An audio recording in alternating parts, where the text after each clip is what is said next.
Hi, Brad J here, still in South Korea, Pyeongchang 2018 Olympic Winter Games, now doing the Paralympic Games, and I got 6 more days of announcing left. Today is snowboarding, Paralympic snowboarding. I'll tell you what, I just got a vent, okay? Now, I've been pretty cool. I've been having an even keel about this place.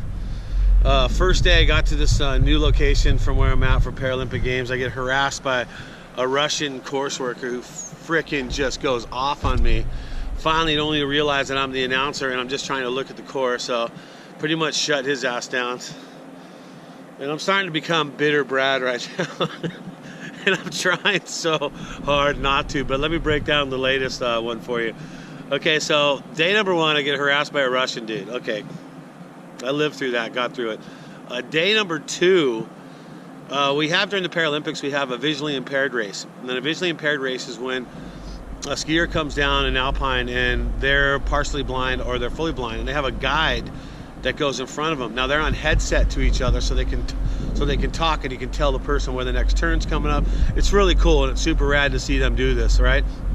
Well, somebody in Korea thought that during the visually impaired races that you're not allowed to talk at all. You're not allowed to announce anything from the beginning of the race to the end of the race, which is not true. Now, I've been part of Paralympics before, and what you do is you could talk about the races when they come out of the gate, but when they come into view and they get closer to the finish area, you don't want to talk about them at that point, because you don't want to mess up their communication, because if they can't hear their guide in front telling them to make a turn, that could be a disaster for them and they could crash or something like that. So that's one of the things why you don't do it. But you can talk through the whole top of the race at all.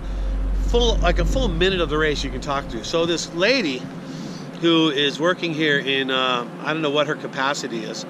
As soon as we start talking, when the skiers are dropping up top, she starts freaking out. She is screaming and yelling. She's pounding on our door. She's coming in, she's pointing at me, just like she's spitting, almost like the Russian dude who was trying to kick me off the mountain, right?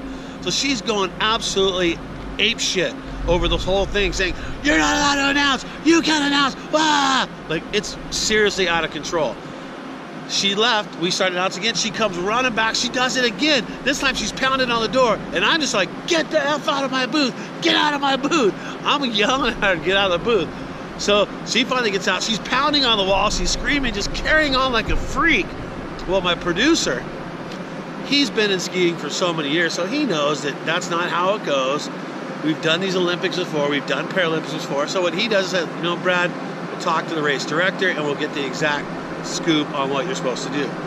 So clarifies the whole thing. We were right in the end. She wasted all this time, pissed me the heck off, put me in the worst salty Brad J mood I could ever be in, all because she was wrong.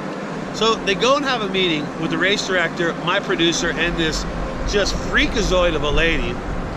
And then the race director says, no, they are allowed to announce all the way until they come into view. And that's what we were saying from the beginning. But she just had it in her head that that's not the way to do it. Now, she didn't even apologize for that at all.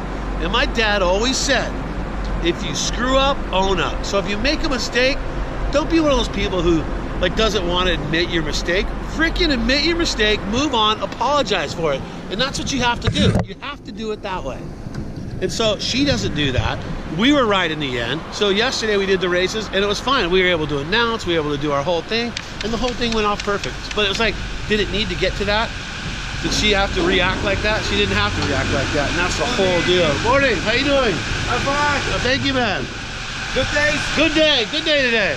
So, long story short, she was wrong, we were right, and everything turned out fine in the all. But you know, to start me off, after day number 1 getting yelled at by a mean Russian dude, day number 2 getting yelled at by a mean Korean lady, I didn't start this freaking Paralympics off very solid. So happy that part's over, and happy we can move on from here.